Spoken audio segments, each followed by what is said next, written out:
यह कहानी है एक बैंक रोबर जो एक सिंगर भी है। इसने जयपुर से ही संगीत की शिक्षा भी ली है। इसे गाने का सिर्फ शौक नहीं बल्कि ये गाने की वीडियो भी बनाता है। इसका यूट्यूब पर न्यारो राजस्थान ऑफिशियल नाम से चैनल भी है। जब ये रूप उसके फैंस ने देखा तो मानो उनके पैरों तले जमीन ही खिसक गई और उसके घर वालों को भी उसकी खूबसूरत जिंदगी के पीछे की काली सच्चाई का पता चल गया कि भरत असल में एक छठा हुआ डकैत या फिर यूं कहें कि बैंक रोबर है। शुक्रवार 23 जनवरी सुबह 10:40 का वक्त था। जयपुर के झोटावाड़ा इलाके में मौजूद पंजाब नेशनल बैंक के इस ब्रांच में बस दिन की शुरुआत होने ही वाली थी, तभी दो नकाबपोश लुटेरे बैंक के अंदर दाखिल हो गए। बैंक के मैनेजर ने जब सुबह सुबह आ पहुंचे नकाबपोश लड़कों को टोका तो उन्होंने पिस्टल निकालकर मैनेजर समेत बैंक कर्मियों को धमकाने लगा।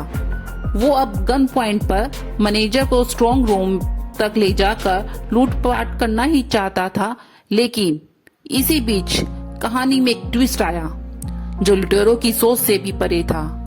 अभी दोनों लुटेरे लूटपाट में लगे ही थे, तभी बैंक के कैशियर नरेंद्र सिंह शेखावत मौके पर पहुंच गए और दोनों लुटेरों को अकेले ही दबोच लिया। अब दोनों की जान की लाले पड़ गई। बैंक के बाहर भीड़ इकट्ठी होने लगी।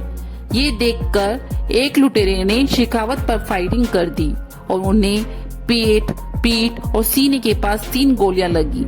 लेकिन कमाल देखिए कि 3 गोलियां लगने के बावजूद उनका हौसला कमजोर नहीं पड़ा और वो दोनों को पकड़े रहे। लेकिन पकड़ ढीली पड़ने से एक लुटेरा भाग गया और जल्द पता चल गया कि पकड़ा गया लुटेरा भरत सिंह मीना है और भागने वाला लुटेरा उसका मौसेरा भाई मनोज मीना है। लेकिन इसके बाद इन लुटेरों की जो सच्चाई सामने आई उसे जानकर पुलिस वालों के होश उड़ गए।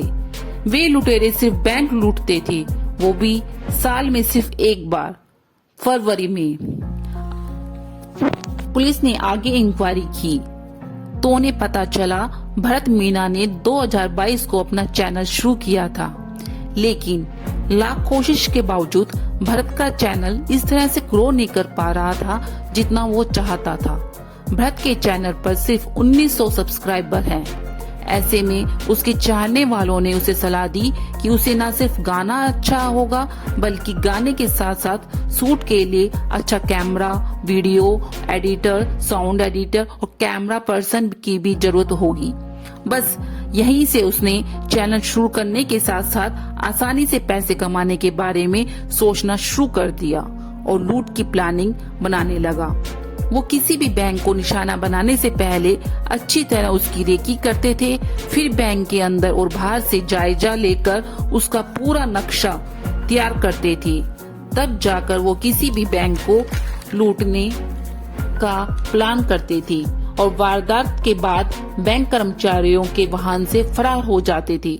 हर 5 किलोमीटर पर वाहन, कपड़े और अपना हुलिया बदल लेते थे। आरोपियों ने पूर्व में की गई बैंक लूट के रुपयों से कार खरीदी और जयपुर शहर के सिविल लाइन एरिया में मकान किराए से लिया था। शायद इस बार भी भरत और उसके भाई का थर्ड टारगेट भी सक्सेस हो जाता अगर पीएनबी के कैशियर ने हिम्मत न दिखाई होती।